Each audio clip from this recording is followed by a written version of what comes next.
tal? Muy buenas noches. Gracias por recibirnos una vez más a través de la señal de UTV 157 de Uniradio. UTV 157. Mi nombre es Alfredo Ortiz. Estamos comenzando una emisión más de Versus Multimedia.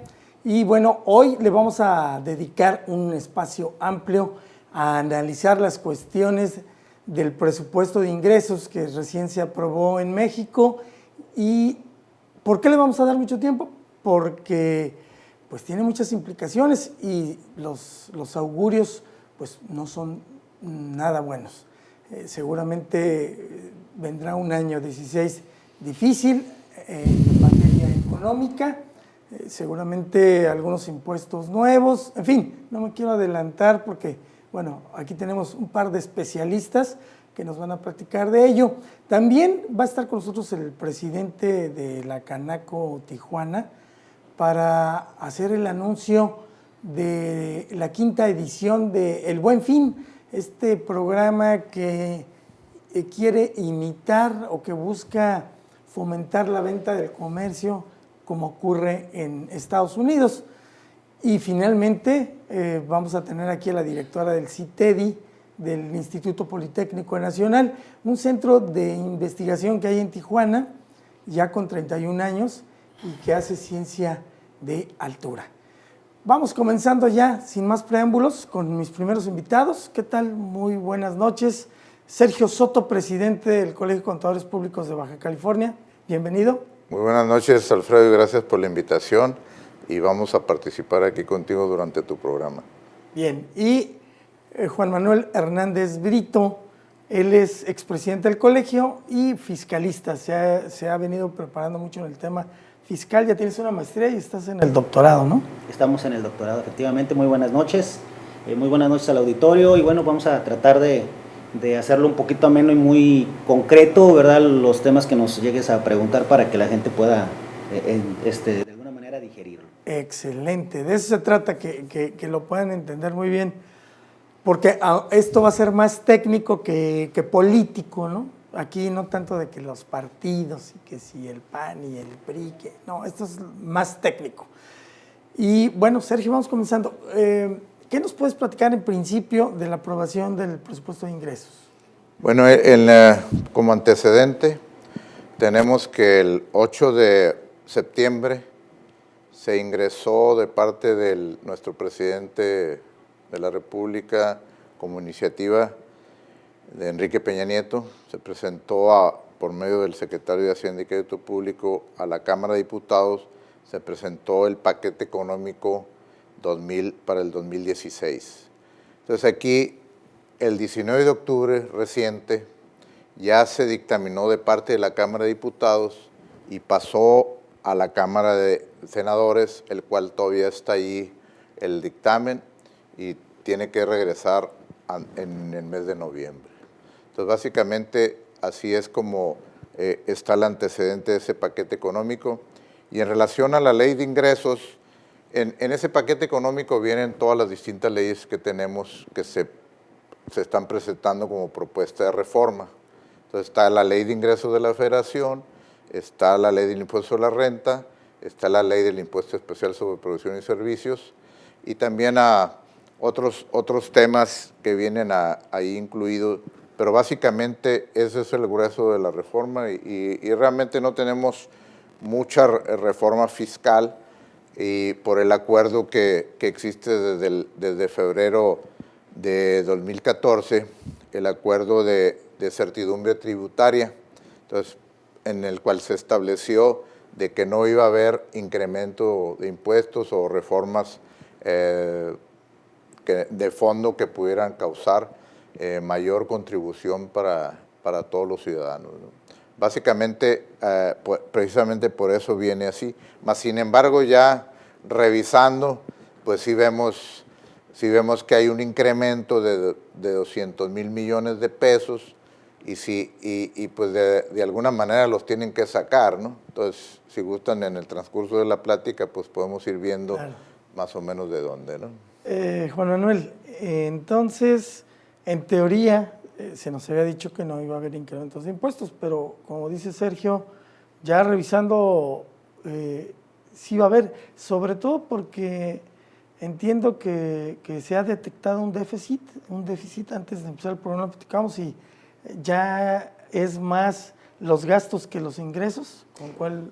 Sí, mira, en la actualidad ya hay estudios, por ejemplo, del Centro de Investigaciones Económicas Presupuestarias de la Cámara de Senadores o de la Cámara de Diputados, donde se establece que el gasto que actualmente ejerce el gobierno federal, en toda su conformación, o el presupuesto de egresos, está ya etiquetado en promedio el 70%, o sea, del 100, el 70 ya se encuentra comprometido, o sea, en vía de los gastos de nómina, de los gastos de renta, gastos de luz y todos los gastos operativos que ya tiene, llámese incluso hasta los propios programas de asistencia social, ya están etiquetados ahí. Entonces, hay un pequeño 30% que es lo que normalmente de repente pues, se dedica al tema de inversión, lo que se llama pues, servicios comunitarios o los servicios que está obligado el gobierno a otorgarnos. Entonces, por eso es que de repente pues, la inversión que nosotros vemos hacia lo que viene siendo beneficios comunitarios son muy pocos. Ya se habla que incluso, ¿verdad?, que este estudio arroja alrededor del 8.3% del presupuesto que normalmente siempre se le autoriza al Ejecutivo Federal. Normalmente en 8 puntos o en 8% se excede del gasto que le autorizan. ¿Qué quiere decir esto? Que normalmente, bueno, suponiendo el gasto, por ejemplo, para 2016 está alrededor de 4,000 billones de pesos, 4,000 billones de pesos. Entonces, el 8% normalmente se excede de esos 4,000, ¿verdad? Entonces, pues, estamos hablando de cantidades verdaderamente estratosféricas que de repente, pues, ese 8% normalmente lo llegan a tapar o de alguna manera a compensar con el tema de deuda pública. Entonces, ¿qué quiere decir esto? Bueno, pues quiere decir también que en el tema de gasto, normalmente el gobierno sigue gastando más incluso de lo que se le autoriza. Entonces, como decía bien hace ratito en los antecedentes Sergio, pues normalmente, bueno, pues se va a ocupar dinero de alguna parte. Se habla ya en otros estudios donde si tú quitas el dinero que tiene, que ingresa a través de tributos, ¿verdad? Llámese impuesto sobre la renta, todos los impuestos que nosotros conocemos, el IVA, el IEPS y toda la serie de menús de impuestos, derechos que tiene el gobierno.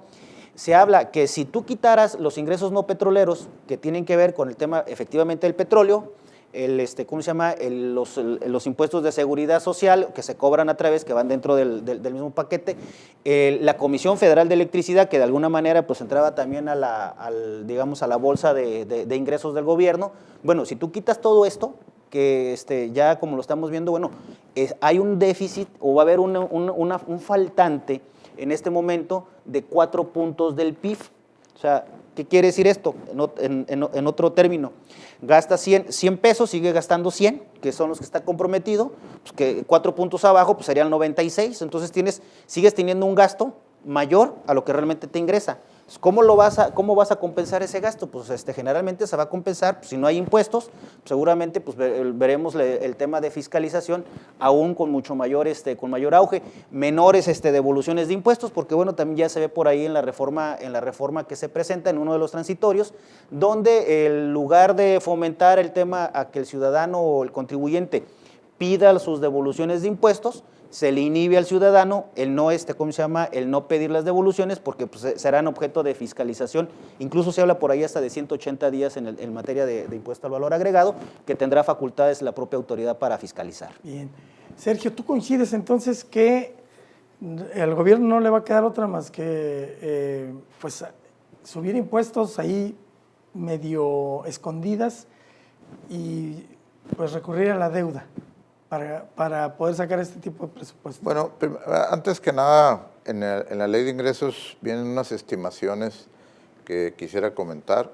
El crecimiento real del PIB lo están estimando para el 2016 de 2.6 a 3.6, la variación. En el 2015 se estimó en 2 y al 2.8. La inflación fue el 3 para el 2016 y fue el 3 para el 2015. El precio del barril es $50 para los 2 años, o sea, no hay realmente variación. Pero el tipo de cambio nominal promedio se está estimando para el 2016 en 15.90. y para el 2015 fue 15.60. O sea, aquí es bien importante apuntalar de que este promedio básicamente nos están diciendo que va a estar controlado por el gobierno, que siempre ha sido así, y la manera en que tienen que llegar a ese 15.90, pues lógico es bajando el tipo de cambio, de alguna manera como lo han estado haciendo, y el del 2015 a diciembre, como está estimado, es a 15.60. Entonces la manera que ahorita si vemos en el tipo de cambio de hoy está como alrededor de 17 por 1, entonces ni siquiera llega al 16, 15.90, pues hay un peso y 10 centavos de diferencia. Entonces, ahí es un indicador muy, muy importante. El déficit presupuestario que se está estimando es de menos 0.50. Entonces, esos datos son muy importantes porque son los datos macroeconómicos que utilizamos todos los que nos dedicamos a las finanzas para presupuestar en la microeconomía, o sea, en las empresas, y tenemos que basarnos en esos datos porque de alguna manera sí son controlables por el gobierno. Entonces, en lo que tú mencionabas de dónde está más o menos la reforma fiscal fuerte en recaudatoria, pues sí, hice un análisis aquí y la recaudación esperada, por ejemplo, del impuesto sobre la renta es alrededor del 52%, del IVA es 31%, del impuesto especial sobre producción y servicios es 14.47%, y en otros impuestos la diferencia, 3%.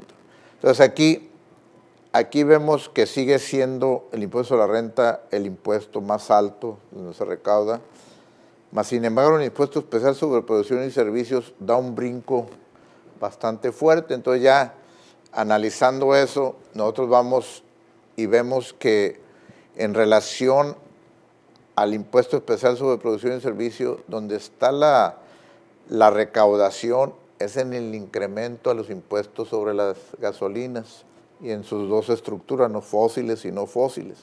Entonces ahí hubo un incremento exagerado que si se lleva a cabo, pues donde va a repercutir es a los ciudadanos, que somos los consumidores al 100%. Y lógico, al aumentar la gasolina y como el IVA grava también sobre los impuestos especiales sobre producción y servicios, pues se eleva bastante. Y ese es el punto donde están recaudando básicamente en números cerrados 200,000 millones. Perfecto. Vamos, ese punto es el que es donde la gente que nos está escuchando, nos está viendo, pues es donde dice, para las orejitas, dice, ¿cómo que nos va a afectar? Vamos a ir a un corte comercial y retomamos ese asunto. Estamos en Versus Multimedia, aquí en UTV 157. Ahora CES te atiende donde tú quieras.